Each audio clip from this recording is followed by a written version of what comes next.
Hello friends, आज हम लोग 10th CBSE का पहला चैप्टर पढ़ने जा रहे हैं, केमिकल रिएक्शंस एंड इक्वेशंस।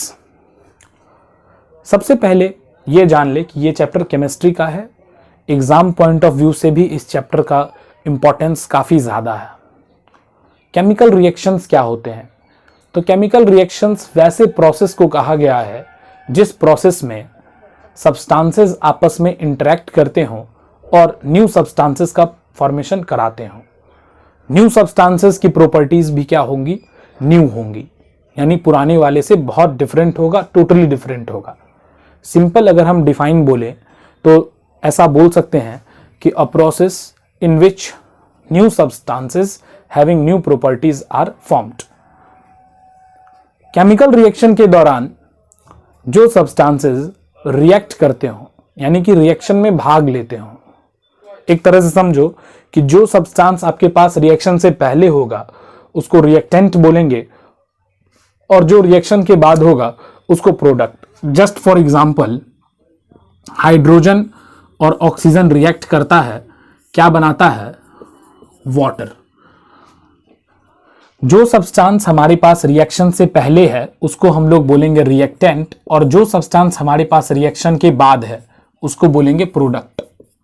अब इसका डिफाइन क्या हो सकता है? तो डिफाइन ये हो सकता है कि the substances which participate in a chemical reaction are called reactants and the substances which are formed after chemical reaction are called products. वैसे सब्सटेंस जो केमिकल रिएक्शन में भाग लेते हो उसको रिएक्टेंट्स बोलेंगे, और जो रिएक्शन के बाद तैयार होकर हमको मिलता हो उसको क्या बोलेंगे? प्रोडक्ट। अब यहां पर ध्यान से देखिएगा आप लोग एक बात, केमिकल रिएक्शन के दौरान एक एलिमेंट का एटम दूसरे एलिमेंट के एटम में फॉर्म नहीं करता, केवल एटम्स का रीअरेंजमेंट होता है। जैसे यहां पर देखो, हाइड्रोजन और ऑक्सीजन अलग अलग है, बट रिएक्शन के बाद दोनों क्या हो गया? आपका कंबाइन कर गया। इसी रीअरेंजमेंट ऑफ एटम्स के वजह से आपका एक न्यू सब्सटेंस बनता हुआ दिखलाई दिया जिसका प्रॉपर्टीज हाइड्रोजन और ऑक्सीजन से काफी डिफरेंट है। आप लोगों को पता होगा कि हाइड्रोजन काफी इन्फ्लेमेबल है, काफी फास्ट बर्न करता है ये, वहीं ऑक्सीजन जलने में हेल्प करता है। बट रिएक्शन के बाद जो सब्सटेंस बना वाटर, क्या वो सेम प्रॉपर्टीज रखता है हाइड्रोजन और ऑक्सीजन से? नहीं, इनकी प्रॉपर्टीज क्या है? काफी डिफरेंट है। ऐसे ही इवेंट को केमिकल रिएक्शन कहा गया है।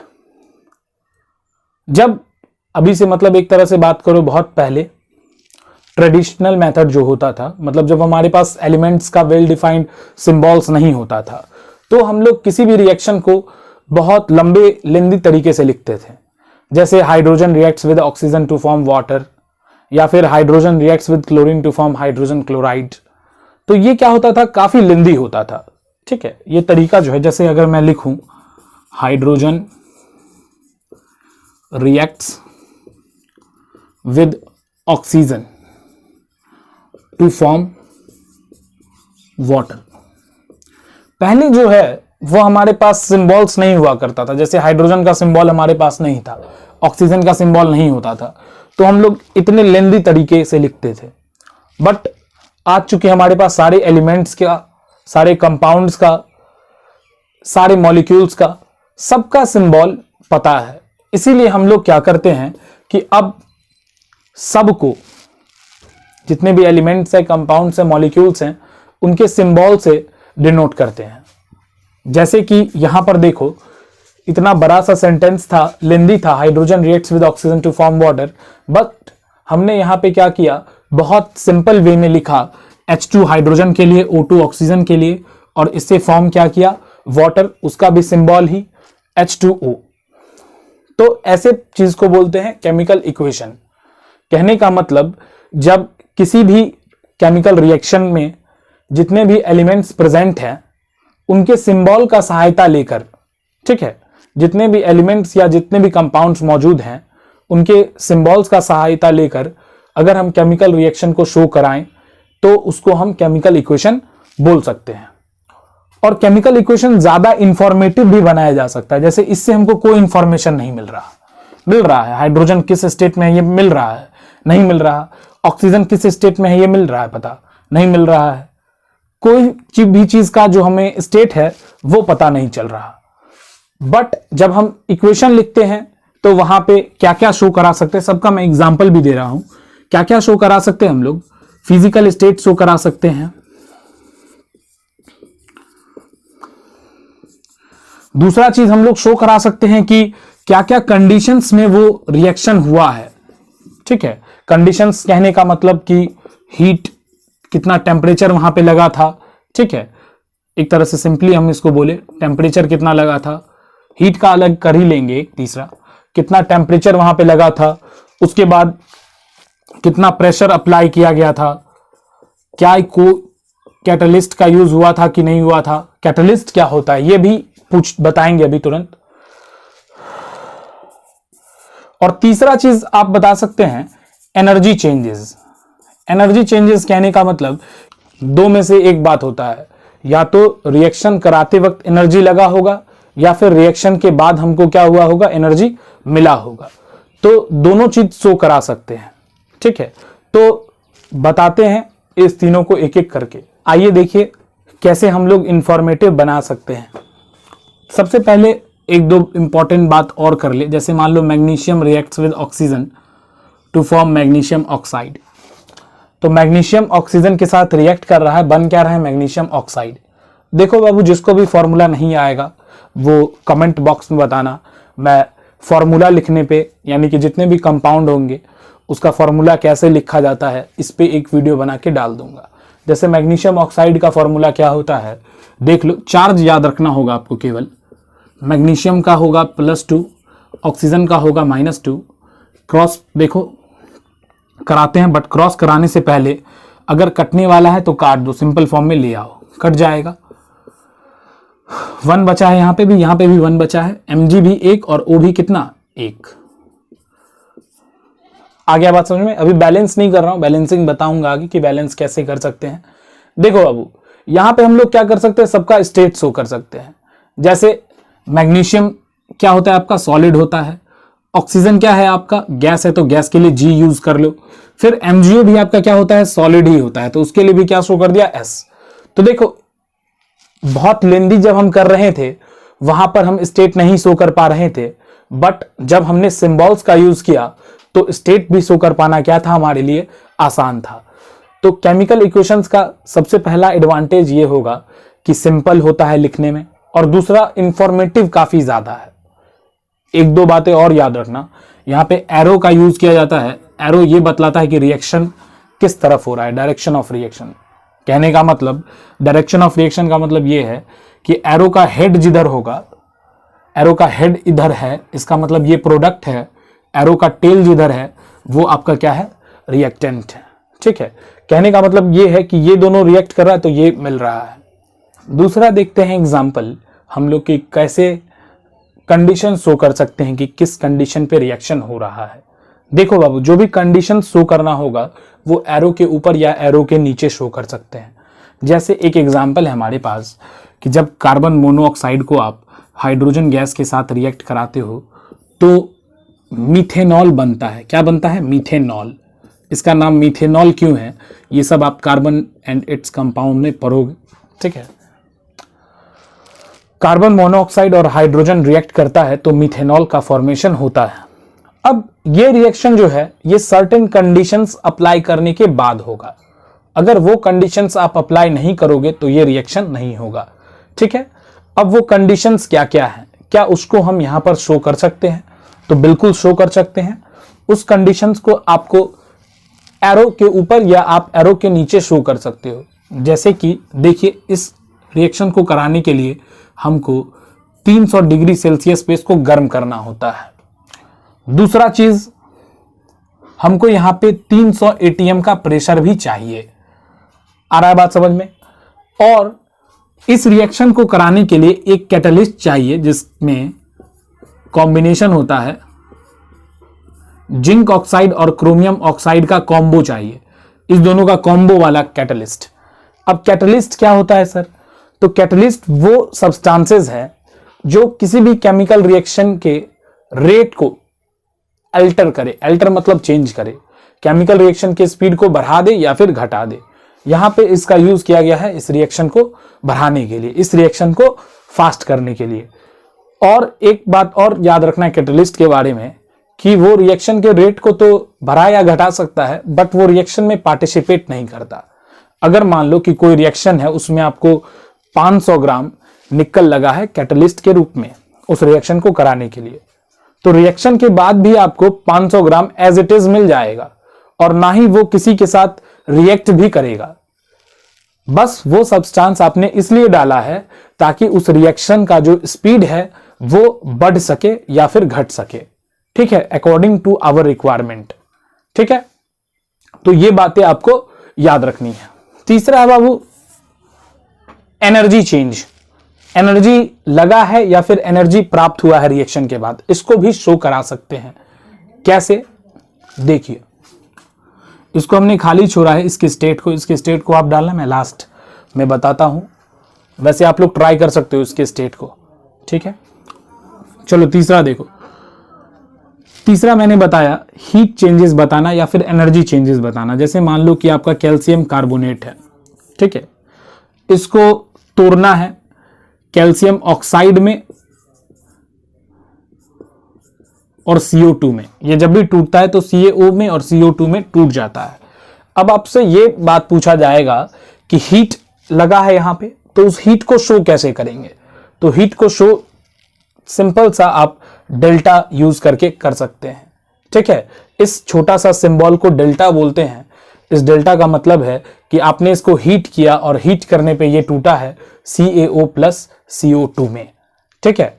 ये आपका सॉलिड होता है, ये भी आपका सॉलिड होता है, और ये भी आपका क्या होता है? सॉलिड। जी नहीं, कार्बन डाइऑक्साइड क्या है? आपका गैस है। अच्छा, कभी कभी बच्चों को कंफ्यूजन होता है कि स्टेम का फॉर्मूला क्या होता है। स्टेम का, इसमें बहुत बच्चे कंफ्यूज हो जाते हैं बार बार। क्या होता है इसका फॉर्मूला? इसका फॉर्मूला होता है H2O। क्योंकि देखिए बाबू, स्टेम क्या है आपका? है तो वाटर का ही फॉर्म, लेकिन इसको शो कराने के लिए सिंपली अगर आप H2O लिखेंगे तो गलत हो सकता है, क्योंकि स्टेम है, इसको शो कराना है तो आपको G देना होगा छोटा सा, तब समझ में आएगा कि ये क्या है, गैस। तो देखो, इक्वेशन का फायदा ये भी है, आप अगर स्टेट शो कराते हो तो क्लियर हो जाता है कि वो स्टेम है। वाटर का ही अगर एग्जांपल ले लो, क्लियर हो जाएगा स्टेट शो कराने से कि आइदर वो लिक्विड है या फिर आपका वो सॉलिड है या फिर स्टेम है। आ रहा है बात समझ में? तो ये सब स्टेट शो कराने का बहुत सारा फायदा ही है हमारे पास, ठीक है। एक और बात देखो बाबू, यहां पर तो समझ में आया कि एनर्जी लगा है, इसलिए हमने क्या किया, छोटा सा डेल्टा दिया, या फिर आप प्लस हीट भी कर सकते थे।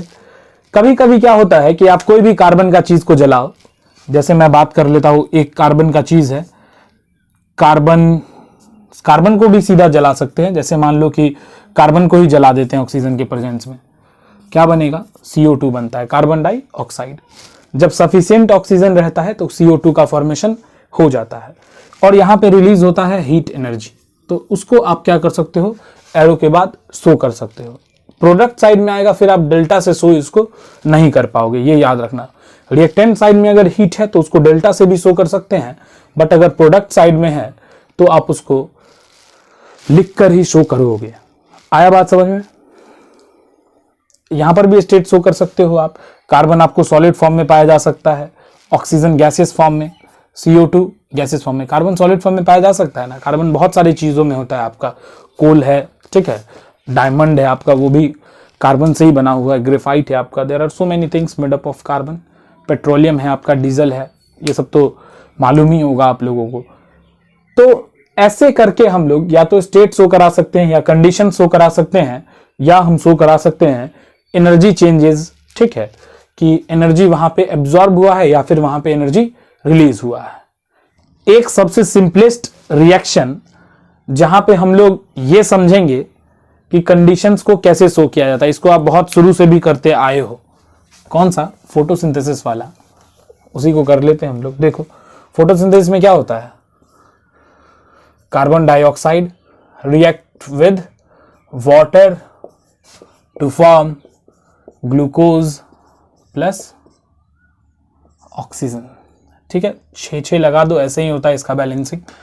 ये तो याद भी कर लिए थे बचपन में, बस इस चैप्टर में समझोगे कि 6 क्यों आया। बैलेंसिंग 10th में ही सबसे पहली बार पढ़ना है सीबीएसई के बच्चों को, बट इसको पहले भी इंट्रोड्यूस कराया जा सकता है, ठीक है, क्योंकि हम लोग काम तो बहुत पहले से ही करते आते हैं बैलेंस का। जैसे 6 क्यों लगाया गया, ठीक है, बट सिलेबस में इंक्लूड 10th में किया गया है, तो उसको भी हम लोग डिस्कस करेंगे। और बैलेंसिंग को अच्छे से करना है क्योंकि बैलेंसिंग एग्जाम्स में आते ही हैं। अच्छा चलो देखो यहाँ पे इस रिएक्शन को कराने में क्या क्या आपको चाहिए होता है। तो इस रिएक्शन को कराने में आपको चाहिए होता है सनलाइट और क्लोरोफिल। आप लोग बचपन से देखते आ रहे होंगे कि एरो पे लिखा रहता था सनलाइट और क्लोरोफिल, वो इसलिए क्योंकि यही तरीका है।